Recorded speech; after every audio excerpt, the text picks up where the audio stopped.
¿Qué tal? Bienvenidos. Estamos como casi todos los jueves apalabrados para hablar de literatura y otras oralidades. Su anfitrión Héctor Viveros y aquí mi camarada, comparsa, familia, pana, casi hermano, Ernesto Madera. ¿Qué hay? ¿Qué onda? Otra vez después de 2 semanas, 3 semanas. 3 semanas de la última vez que estuve.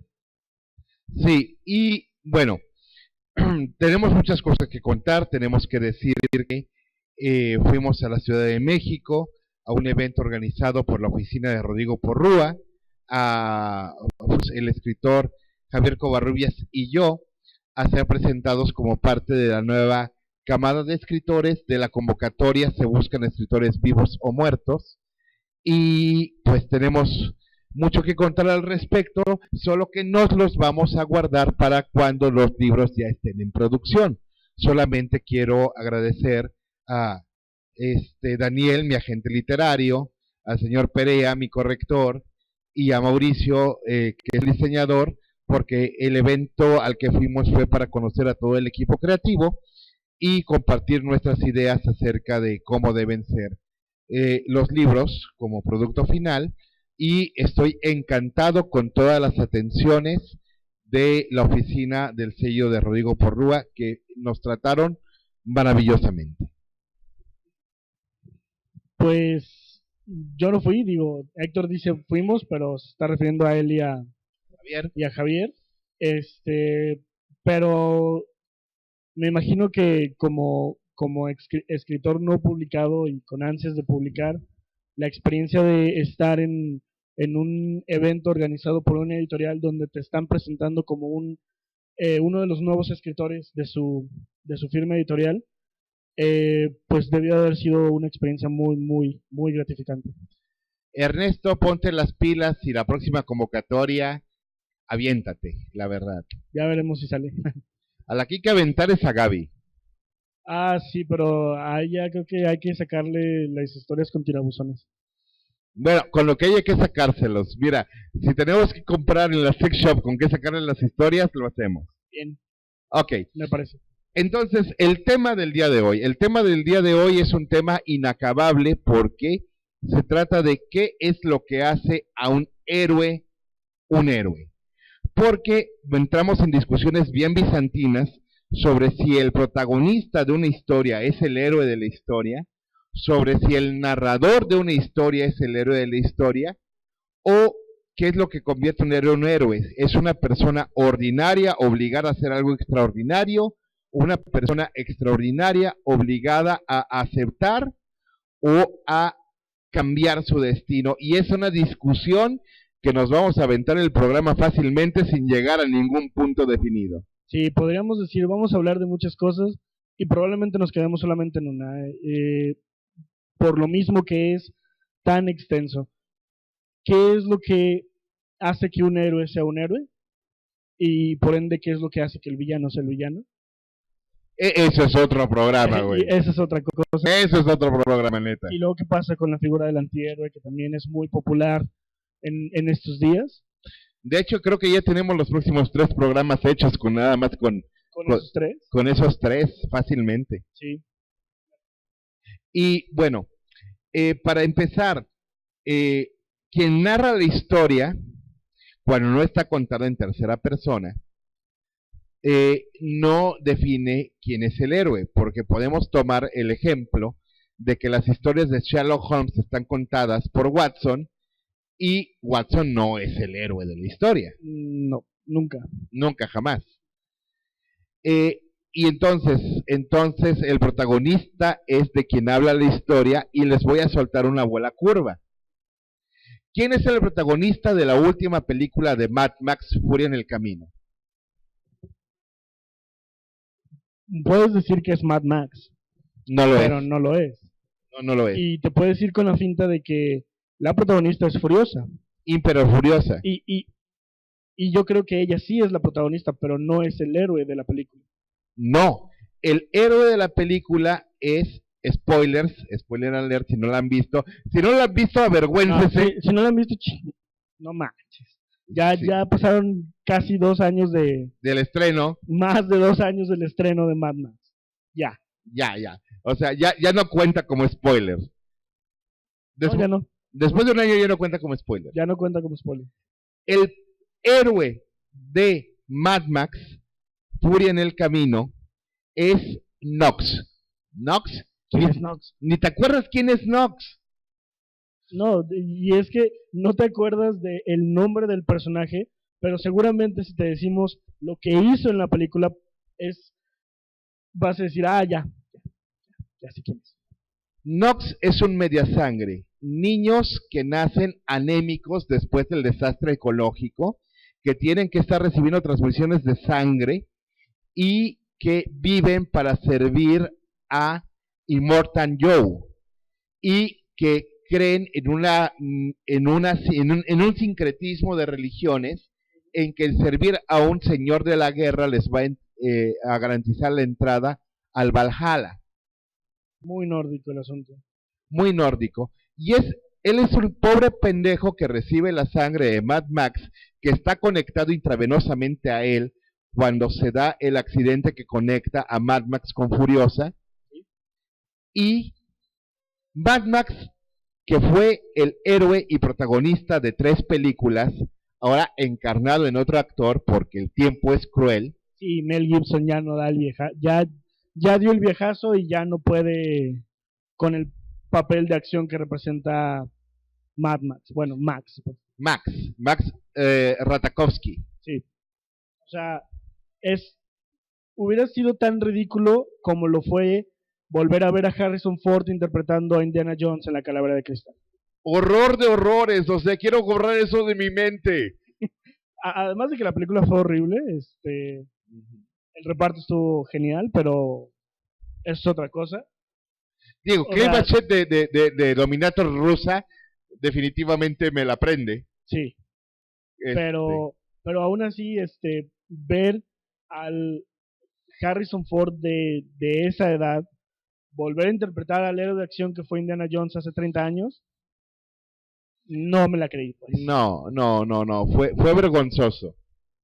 Entonces, cae en otro actor el papel de Mad Max, pero Mad Max, aunque es el protagonista de la historia porque está en el título, y la historia se da porque él está ahí, no es el protagonista de la historia que se está contando en esa película. Que se está contando en Furia del Camino, porque la protagonista es Imperor Furiosa, pero Imperor Furiosa no es el héroe. No, porque, a ver, aquí es donde nos vamos a empezar a meter en discusión, porque narratológicamente, ¿qué es lo que hace que un héroe sea un héroe, no? Vámonos a los rusos. Todorov. Prop. Porque Todorov hizo una teoría del cuento fantástico o de la literatura fantástica, y Vladimir Prop hizo una morfología del cuento fantástico centrándose en la figura del héroe. Vladimir Prop fue uno de los narratólogos de Rusia, y lo que hizo él fue recopilar un corpus de más o menos 100 cuentos populares rusos y metiéndoles un análisis narratológico llegó a la conclusión de que en todos esos cuentos se cumplen 31 funciones en base al personaje del héroe. ¿De acuerdo? De acuerdo. Ok, entonces se supone que en la historia que tú estás leyendo o que tú estás viendo, en el caso del cine, el héroe se distingue por ciertos factores que van a ir haciendo que su personaje evolucione. Entre ellos está el que reciben la misión de hacer algo, que en algún momento de esta misión ellos tienen la oportunidad de regresarse hacia atrás y sin embargo siguen adelante, que existe un cambio en el modo de pensar y de actuar del personaje en relación con lo que estuvo haciendo anteriormente, ¿no? Si nosotros tomamos los factores que Vladimir propone nos damos cuenta de que el personaje de Furiosa no cumple con las características del héroe.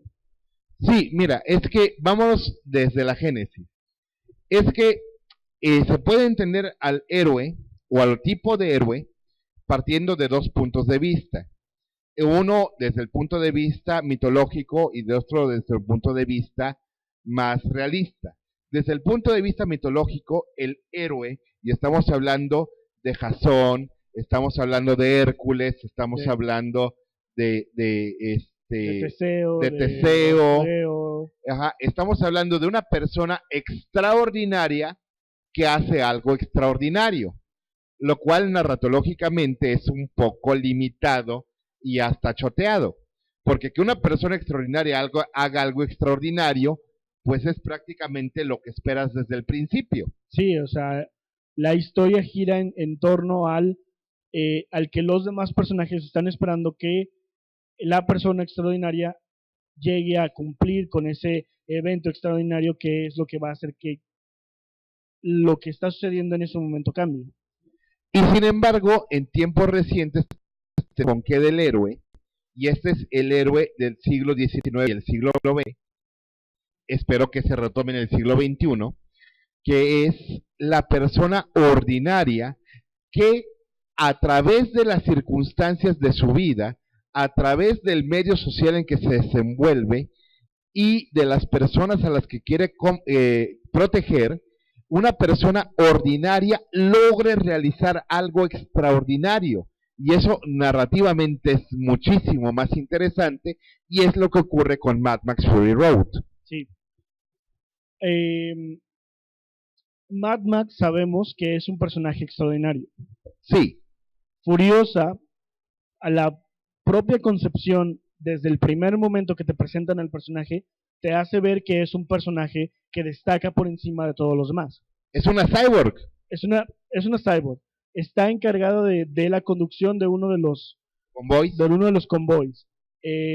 Está a cargo de un grupo de personas. O sea, ella es algo así como la teniente, terrateniente, no sé, la que se queda a cargo del grupo cuando Immortal Joe no está, ¿de acuerdo? O sea, es un personaje ya perfilado como una persona extraordinaria. En cambio, tenemos a Nox, que es un personaje del común, un soldado más, una persona que debido a este lavado de cerebro intenso que le hicieron a él y a todas las personas que son como él, lo único que quiere es servir a su señor para, en el momento de morir, que él sabe que va a ser pronto, lograr llegar al Valhalla. ¿De acuerdo? De acuerdo. Llega un momento en la película, o en la historia, si lo quieren ver así, en el que Nox decide ir en contra de Immortal Joe y ayudar a las esposas que están intentando escapar. Se cambia de lado, se cambia de bando. Cambia su sistema de valores. Cambia su sistema de valores, cambia sus creencias en base a todo lo que está viviendo en ese momento. Aprende a amar. Aprende a amar. Es una persona que es común, que es parte de una masa y que logra destacar por las acciones que le van sucediendo. Y se sacrifica. Y se sacrifica para lograr que su amada se salve. Él es el héroe de la película, papá. Eso es lo que lo convierte en un héroe. El hecho de que él haya logrado superar esa fase de masa. Asimilación. De esa asimilación de que mi destino está predeterminado y lo acepto y me gusta. Ah, no, mi destino lo voy a hacer yo actuando de manera diferente, ¿no? Sí, y por eso, aunque el título de la película es Mad Max, porque es el universo al que nos metió Mad Max, es la forma de vida salvaje y brutal en la que nos metió Mad Max. Mad Max es el pretexto de la historia se cuenta porque él está ahí. La protagonista de la historia, porque Mad Max solamente está buscando sobrevivir, la protagonista de la historia, quien tiene un objetivo que llevar a cabo, es Furiosa. pero Furiosa, como ya dijimos, es una persona extraordinaria que está buscando lograr algo extraordinario, lo cual, ya dijimos, es muy plano, pero el héroe de la película Papá, el héroe es el que se transforma en su vida y transforma la vida de otros. Y esos, con perdón, no son Mad Max, que solo busca sobrevivir y quien se la pague y quedar en paz con los fantasmas de su pasado y todas las culpas que va cargando, ni es Furiosa, que simplemente está harta de servir a un señor que oprime a otras personas. El héroe es Nox porque él transforma su vida y transforma las vidas de otros con su sacrificio. So, debemos de considerar que el héroe siempre va a ser aquella persona que logra cambiar su sistema, que logra evolucionar su pensamiento y logra eh, cambiar su destino por las circunstancias que le están sucediendo. Pues mira, algún tipo de héroe sí, porque como hemos dicho, la literatura del héroe clásico permeó desde los tiempos mitológicos hasta bien entrado el siglo XVII en la cultura, donde se esperaba que personas extraordinarias, por razones mitológicas como los semidioses griegos, por razones mágicas como Siegfried, por razones patrióticas como el Cid, personas extraordinarias lograran cosas extraordinarias. Sin embargo, a partir del siglo XVII llegamos al XVIII, nos clavamos en el XIX y evolucionamos bien cabrón en el XX, nos encanta la idea de la persona que no tiene idea del potencial que tiene. Y vamos, esta genealogía del héroe del siglo XX y XXI, quiero poner un ejemplo bastante fácil de asimilar, porque la referencia cinematográfica es imperdible, y si alguien no la ha visto, por favor, suicídese. Neo, Matrix. Ok, fabuloso. Partimos de una persona que solamente tiene una habilidad, es un buen hacker. Nada más. Nada más, no pide nada más, se conforma con vender programas piratas, irse de peda, tener un empleo de día, preocuparse por la pensión, vivir completamente asimilado al sistema, me gusta comer en este restaurante, voy al mismo lugar todos los días, no quiero cambiar mis hábitos. Sin embargo, tiene una pregunta que lo atormenta. ¿Qué es la Matrix? Y esa pregunta que lo atormenta es el primer paso en su camino del héroe, porque le llega la oportunidad, puedes saberlo, pero te va a costar todo. Puedes elegir no saberlo y vivir como vives, o puedes elegir saberlo y no te garantizo que te guste lo que vas a encontrar. El dilema de la pastilla roja y la pastilla azul. Estamos hablando, aquí hay un pequeño detalle con Matrix. Estamos hablando de una persona del común, de una persona que se conforma con su vida y que se le presenta la oportunidad de saber y ir más allá de esa vida que tiene, y él acepta, ¿no? Pero luego tenemos la revelación de que Neo no es una persona ordinaria, o nunca fue una persona ordinaria, sino que él estaba destinado a ser el elegido de la versión más reciente de la Matrix. So, ¿es una persona ordinaria o no lo es? Él creía que lo era y hubiera podido seguir siéndolo. Hay un momento de decisión, que es uno de los 31 acciones que propone Prop. Sí, exactamente. Y vamos a seguir hablando de la genealogía del héroe cuando regresemos del siguiente corte comercial. Quédense aquí en Apalabrados.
Regresamos aquí a Palabrados y estamos discutiendo entre mitología nórdica, entre Literatura clásica. literatura victoriana, la diferencia entre protagonista, narrador, protagonista y héroe. Porque se puede confundir uno. El último caso que estábamos hablando durante el corte es el caso de Victor von Frankenstein. Victor von Frankenstein es el narrador de la historia. La historia es sobre un hombre que mediante sus conocimientos científicos logra darle vida a una criatura a partir de partes de cadáveres muertos. Sí, y el nombre de la novela es Frankenstein, o sea, el protagonista es el doctor Victor von Frankenstein, pero el héroe de la historia, papá, cuando escuchas la palabra Frankenstein, no piensas en el doctor, piensas en la criatura. Sí, pero yo creo que eso es más bien legado de las adaptaciones cinematográficas que tuvo La Universal. la Universal de la figura de Frankenstein, que nos presentaron esta visión del científico loco con su ayudante que crea una fórmula y que mediante un rayo es capaz de darle la vida al, al monstruo, ¿no? Uh-huh. Cuando sabemos que en realidad en la historia la creación de Frankenstein en realidad te lo dicen en un párrafo, 2 párrafos, ¿no? La historia de cómo Frankenstein, de cómo el monstruo es creado, no es lo relevante de la historia. No. Es más allá de eso, creo que el tema central es el conflicto entre el ser humano y Dios. Sí, el conflicto es entre la creación y el creador. Victor von Frankenstein tiene un problema con Dios y se convierte en el Dios de una criatura que tiene un problema con él. Sí. El momento de mayor dramatismo de la historia es cuando precisamente el monstruo le está exigiendo o le está inquiriendo a Víctor el por qué lo creó y luego lo dejó a su suerte, ¿no? Y le está contando la historia de cómo tuvo que sobrevivir sin la guía de nadie, siendo temido por todos con los que se encontraba, y tiene una petición que hacerle al doctor, ¿no? Que es una compañera. Crearle una compañera de vida para que esté con él por siempre. Y o si no lo hace, pues él va a matar a su pequeña hermana, o era hermano. No, hermana. Hermano. Pero, y era algo que estábamos discutiendo durante el corte, ¿es el monstruo el héroe de la historia? Y de hecho, con la literatura gótica tenemos el problema de que el concepto de héroe no está tan claro, porque desde un punto de vista la criatura es un héroe porque tiene que formarse a sí mismo, darse un sentido a la vida, pero es un héroe fallido porque el sentido que le quiere dar a su vida lo pierde, y muere en el intento. Y morir en el intento no es desde el punto de vista más clásico, muy heroico que digamos. No, para nada. Y es otra de las enormes discusiones que va a haber. Entonces el héroe siempre tiene que realizar...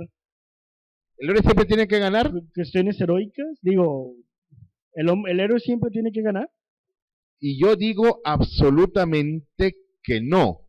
El valor del héroe, según yo, mi pobre formación ética moral, me dice que intentarlo es suficiente razón para ser un héroe. Y lo cual nos lleva de regreso una vez más a las pinches distopías clásicas. Uy, no. El salvaje en Fahrenheit 451, okay. el salvaje en Un Mundo Feliz. ¿Un Mundo Feliz? El bombero en Fahrenheit 451. Y el disidente en 1984. Los tres fracasan. Bueno, el 451 no se dice que fracasa, pero los no, otros... pero logra salirse de esta sociedad en la que vive y se encuentra con un grupo de personas que no no queman libros, ¿no? Pero en realidad la historia se acaba ahí. No llega más allá. Y no es ni un triunfo ni un fracaso. Simplemente es como de, bueno, entonces aquí continúa, ¿no? De aquí vemos que sale, porque ni siquiera es, ya los encontré, ahora vamos a dar un golpe de estado contra esta sociedad. No, es, ya los encontré, gracias a Dios. Y ya. Y ya. ¿no? Y ya. Es anticlimático. De hecho, quiero poner sobre la mesa un reto de una película que tú ya viste, que yo acabo de ver hace poco. ¿Quién es el héroe de la historia principal y la historia insertada de Animales Nocturnos? Güey, está bien denso. Neta, es que no he visto una película que me haya dejado con una sensación tan desagradable como Animales Nocturnos en mínimo 10 años. Es una película que te exige mucho como espectador, sí. y la verdad te parte la madre. Ok. ¿De qué va? Primero, porque es muy poco probable que la hayan visto dado su paso por carteleras. Sí, duró 3 semanas en cartelera, en funciones después de las 6 de la tarde. Una película dramática que ni siquiera fue nominada al Oscar, entonces no se dio la visibilidad que yo creo que merecía, ¿no? No entiendo por qué Amy Adams no fue nominada por ese papel, por esa interpretación. Yo no lo entiendo, simplemente. Yo tampoco, porque le tenían que dar el Oscar a Emma Stone, yo creo. O sea, yo a Emma Stone le daba muchas cosas, sí, pero no el Oscar. Pero no, ni siquiera por su interpretación más lograda, que yo creo que ha sido la de Historias Cruzadas, ajá, ni siquiera por esa le daría el Oscar. Le daba muchas cosas, pero el Oscar no. Ok, yo no le daba, pues, pero... Ok.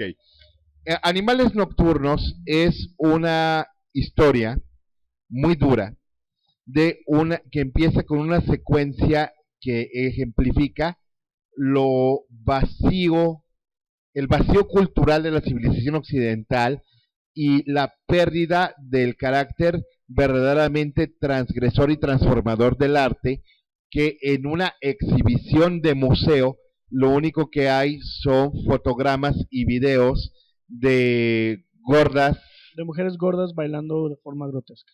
Sí, eso es arte en la sociedad actual. Y la curadora de la exhibición, que está completamente insatisfecha con su vida matrimonial, su vida sexual y su vida laboral, porque está consciente de que está vendiendo mierda, se encuentra con el correo, con el paquete que le trae la novela que escribió su ex marido, al que dejó buscando una vida mejor y con más futuro, y porque su ex marido, que era un artista en toda la extensión de la palabra, no lograba terminar su primera novela. Y no le daba una seguridad ni social ni económica. La que ella estaba buscando en ese momento. O que no sabía qué buscaba porque le venía de atrás de las exigencias que tenían para ella su madre, sobre todo. Sobre todo su madre. Entonces se encuentra con este paquete en el cual viene la novela Animales Nocturnos y empieza a hojearlo y ve que la dedicatoria es para ella, ¿no? Es una novela que él escribió para ella. Y la historia transcurre a lo largo de una noche y un día en el que ella está leyendo esta novela. El recurso de utilizar una persona que lee para mostrarte las escenas de la historia que esa persona está leyendo, ya lo utilizó Almodóvar en La Maleducación. No, y se viene más atrás, hasta La Historia Sin Fin. También. Pero creo que de todas las películas que he visto en el que se maneja este recurso, es la que mejor lo logra, más que por el hecho de la transición de escenas, por el efectismo que tiene la historia que ella está leyendo. Sí, y no quiero spoilear mucho a quien no la haya visto. Corran a verla, neta, corran. Sí, en Cuevana la tienen, ¿no? En Cuevana está. El asunto es de que la historia que está leyendo el personaje de Amy Adams, la curadora de arte harta de su vida, con un mal matrimonio, es un reflejo doloroso de la pérdida que tuvo su ex esposo de perderla a ella y el hijo que hubieran podido tener. Sí. Yo dejaría ahí la sinopsis Hasta ahí. porque contar cualquier cosa de esa historia que ella está leyendo sería darte demasiada información sobre lo que vas a ver, ¿no? Pero, ¿quién es el héroe? ¿Es ella? De hecho, ¿Es el ex esposo de ella? o los personajes O- que tienen en la narración. ¿O los personajes que tienen en la narración? O sea, nos enfrentamos al problema de que tenemos una historia en el que no existe evolución o no existe ese, no sé, superar las adversidades, Porque no se superan, porque no se superan, te porque hunden.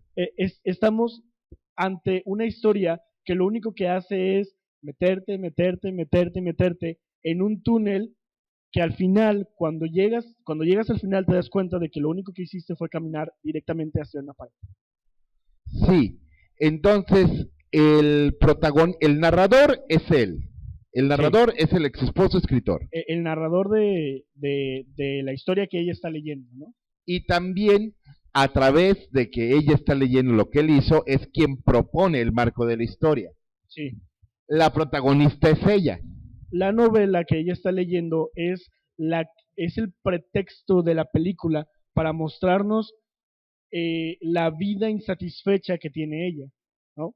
Y ella, al leer esta historia, se da cuenta de qué fue lo que perdió, de qué es lo que está viviendo, El daño que hizo. y lo que es peor, del determinismo que tiene su vida caminando hacia el mismo destino que tuvo su madre. Con todo lo mierda que eso sea. Con todo lo mierda que eso es, porque en algún momento de la historia te cuentan que ella se opuso a su madre para casarse con su ex marido, El artista el incomprendido. artista incomprendido, y luego está la escena en la que el marido le dice, suenas exactamente igual que tu madre. Sí, y de hecho yo puedo decir que me encanta Animales Nocturnos porque no tiene un héroe. Los personajes se transforman, sí, sí se transforman, pero se transforman para lograr algo, no. No, Se transforman para peor. para darte cuenta de la mierda en la que estás, literal. Y de hecho a mí me encantan las historias donde el héroe no es tan obvio. Ah, es que Don Chingón hizo una chingonería. Con perdón, pero Ya me lo sabía, digo. Era obvio. Era obvio, sí, o sea, no mames. Me encantan las historias donde una persona normal tiene que realizar algo extraordinario, o las historias donde alguien extraordinario tiene que elegir vivir una vida normal, o las historias donde lo extraordinario sucede y tú sigues siendo la persona que eras. Esas historias me encantan. Quiero decir, por ejemplo, estoy pensando en la saga del Capitán a la Triste de Pérez Reverte, donde él es un gran espadachín en un mundo de grandes espadachines. Estás peleando una guerra en un mundo Donde todos son buenos jugando a la guerra. donde todos son buenos jugando la guerra. Estás peleando por por sobrevivir, porque ya no te tragas el cuento del rey, ni de Dios, ni de la patria. Ya no te las tragas. Sí, no, estás peleando por llana y simple supervivencia. Y sin embargo, hay heroísmo ahí. ¿Por qué? Porque yo decido levantarme cada mañana, calzarme la espada al cinturón, y yo decido que el día de hoy no me van a ganar. Que el rey, me vale madre el rey, que la patria, chinga su madre la patria, que Dios no me vengas con mamadas. Y me levanto todos los días con la pinche determinación de que el día de hoy no me van a ganar. Digo, Eso es heroico. vamos, Es pinche. es pinche mucho, pero es heroico solamente porque está obrando un cambio en ti. No existe un cambio en la sociedad, no existe un cambio en el en el sistema. sistema, ni en los personajes que están girando alrededor de ti. Es un cambio tuyo. Entonces eso también te convierte en un héroe. Es una determinación más que un cambio. Es una pinche determinación a sangre y fuego. A mucha pinche sangre y a mucho pinche fuego. ¿Y eso convierte al Capitán Triste en un héroe? Sí, pero es un héroe pinche. ¿Por qué? Porque España sigue siendo España, porque las guerras se perdieron, porque las vidas se perdieron, porque el honor se perdió todo, cabrón. Todo se perdió. Pero yo no me moví de mi puesto. Y eso es pinche. Ahora, ¿qué otro tipo de novela sin heroísmo o con un heroísmo que no es voy a lograr la gran chingadera, el destino de los dioses? ¿Cuál otras recuerdas? Ajá. Vámonos con algo grande que nos puede llevar mucho tiempo. Hablemos de la inexistente figura del héroe en El extranjero de Albert Camus. Güey, no. Ya hemos hablado del extranjero aquí muchas veces. Muchas veces. Es una novela, yo creo, obligatoria para todo el mundo el que le guste leer. No existen libros o existen novelas o historias que tú lees y ni fu ni fa, ¿no? Libros que los terminas y ya estuvo chido, estuvo padre, no sé. O sea, existen libros que los lees y después de leerlos eres una persona completamente diferente. Y no leer El extranjero, dejar que El extranjero te golpee una y otra vez, te pase por encima, te parta la madre en cada página, literal y literariamente, te convierte en una persona completamente diferente. Pero estamos hablando de la historia de un hombre al que no le preocupa, no le afecta, no le conmueve nada de lo que está sucediendo a su alrededor. Absolutamente nada. La vida, la política, el colonialismo, la guerra, la muerte de mi madre. El amor, no sé, nada. Inconmovible. Neta, un limón exprimido tiene más emociones que el cabrón. Y entonces podríamos decir, bueno, ¿alguno otro de los personajes va a ser el héroe? No. Los demás personajes no actúan como el protagonista del extranjero. Se comportan como personas normales y sensibles. Se comportan como personas normales, pero su papel en la acción de la novela no es lo suficientemente importante como para siquiera considerarlos coprotagonistas de la historia. No, son circunstancias en la vida del protagonista que no es un héroe. De hecho, llegando al existencialismo, yo creo que nos enfrentamos al fenómeno del no héroe. Y es precisamente, yo creo que es precisamente el punto del existencialismo al presentarte historias donde no existe un héroe. Porque estamos hablando de historias de personas normales, hasta cierto punto, ¿no? En el que se te está intentando decir que no existe la trascendencia, de que lo que está sucediendo aquí no va a influir en absolutamente nada después, ¿no? Y tenemos el caso, por ejemplo, de A Puerta Cerrada de Jean-Paul Sartre, en el que 3 personajes llegan a un cuarto que es la representación del infierno. Y la historia se desarrolla nada más en diálogos entre ellos 3 y una persona que suponemos que es el diablo, que es el que atiende cuando ellos llaman a la puerta del cuarto, ¿no? Es una obra de teatro. El punto de A Puerta Cerrada es llegar a la conclusión de que el infierno no existe, de que lo que tú estás esperando como el infierno, porque ellos están en ese cuarto esperando su condena o su sentencia para pasar al infierno, ellos llegan a la conclusión de que ese cuarto y el hecho de que tengan que convivir ellos 3 es el infierno en el que están condenados a vivir. No existe trascendencia. No existe nada más que eso.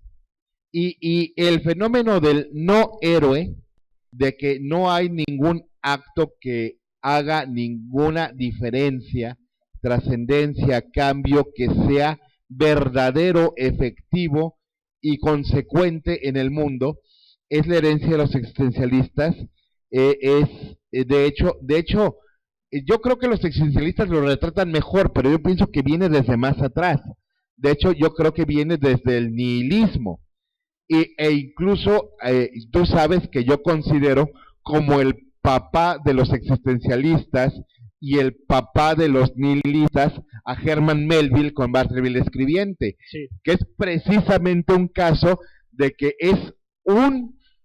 no es el narrador es el patrón de Bartleby. El narrador es el patrón que es una firma de abogados. Es una firma de abogados, No, sí.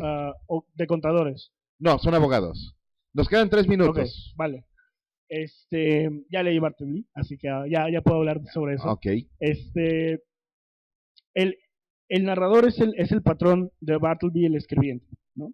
Sí. El protagonista es el patrón de Bartleby el Escribiente. Y te está contando la historia de que en algún momento él contrató a esta persona para que le ayudara en su despacho, ¿no? Entonces, ¿el héroe quién es? ¿Es el narrador de Bartleby el Escribiente o es Bartleby el Escribiente?